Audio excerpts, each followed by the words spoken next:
เพื่อเฮ็ดให้เวียกงานกะเกี่ยมกองประชุม3คันแขวงบริคำไซให้สำเร็จตามระดับคาดหมายในวันที่21สิงหาคม2019อยู่ห้องประชุมห้องว่าการปกครองแขวงบริคำไซท่านจันทร์ศรีโพธิคำกรรมการกรมการเมืองศูนย์กลางพรรคคณะเลขาธิการศูนย์กลางพรรคหัวหน้าคณะจัดตั้งศูนย์กลางพรรคได้ให้เกียรติลงสุขยูและชี้นำเวียกงานดังกล่าวขึ้นโดยเป็นเกียรติต้อนรับของท่านปริญญาเอกกองแก้วไสสงครามกรรมการศูนย์กลางพรรคเลขาพรรคแขวงเจ้าแขวงบริคำไซพร้อมด้วยการนำคงแขวงเป็นเกียรติต้อนรับอย่างอบอุ่นในท่ามกลางบรรยากาศท่านหัวหน้าคณะจัดตั้งศูนย์กลางพรรคลงชี้นำเวียกงานในครั้งนี้ท่านปริญญาเอกกองแก้วไสสงครามได้รายงานสภาพการพัฒนาเศรษฐกิจสังคมของแขวงซึ่งท่านได้ยกให้เห็นระยะผ่านมาแขวงบริคำไซก็ได้สวมใส่พัฒนาเศรษฐกิจสังคมของแขวงอย่างตั้งหน้ามาฮอดปัจจุบันเห็นว่าแขวงมีเสถียรภาพทางด้านการเมืองอย่างหนักแน่นสังคมมีความเป็นระเบียบเรียบร้อยโดยพื้นฐานโครงสร้างก็ได้รับการพัฒนาเศรษฐกิจมีการขยายตัวอย่างต่อเนื่องความทุกข์ยากของประชาชนนับมือตีถอยลงเฮ็ดให้ตัวเมืองและชนบทยับเข้าหากันเทื่อละก้าวย้อนความเอาใจใส่ของคณะพรรคองค์การปกครองทุกขั้นในการชี้นำพาสามารถให้การจัดตั้งเพียงพัฒนาเศรษฐกิจสังคม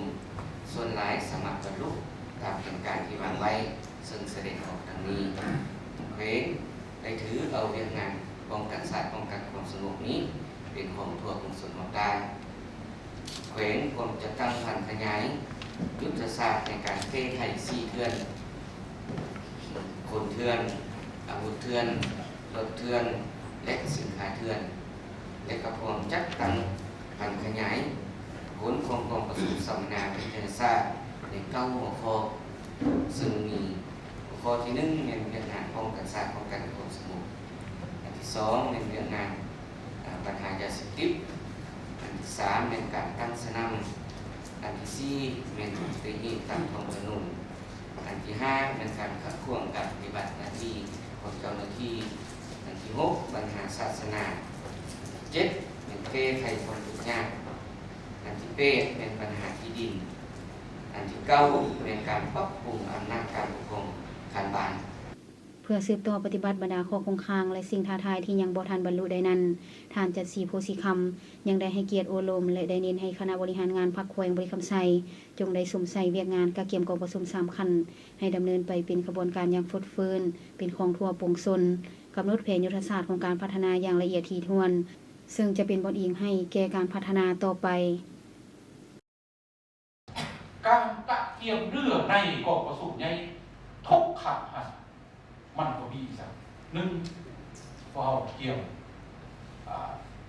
เนื้อในบัตราเนื้อในเป็นอย่าง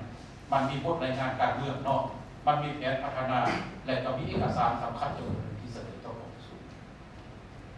อันที่2เพื่อเลือกใดปรับปรุงมีการปรับปรุงโครงการจัดตั้งและเลือกใดบุคลากรเพื่อมาเป็นหลักแรงเป็นแก้นสารในการนำพาปฏิบัติแนวทางการเมืองที่พรรคเขาได้วางไว้อันที่3เนี่ยแม้เฮ็ดให้กองประชุมใหญ่ของพวกเรากลายเป็นปางบุญของทั่วสังคมของทั่วมัดประเทศชาติอันนี้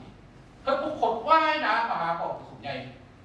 แม้ต้องเปิดขบวนการต่างๆปุ๊บระดมยู่ขบวนการต่างๆว่าเกี่ยมกองประชุมใหญ่เนี่ยเฮ็ดให้ทุกคนเห็นว่าโอ้พรรคจะได้มีการปรับปรุงจะได้มีการปรับปรุงแนวทางการดำเนินการต่างๆเพื่อจะว่างนโยบายว่าทางที่จะพัฒนาประเทศชาติพัฒนายกระดับชีวิตการเป็นรูปของประชาชนของเราทุกคนว่ายน้ำเป็น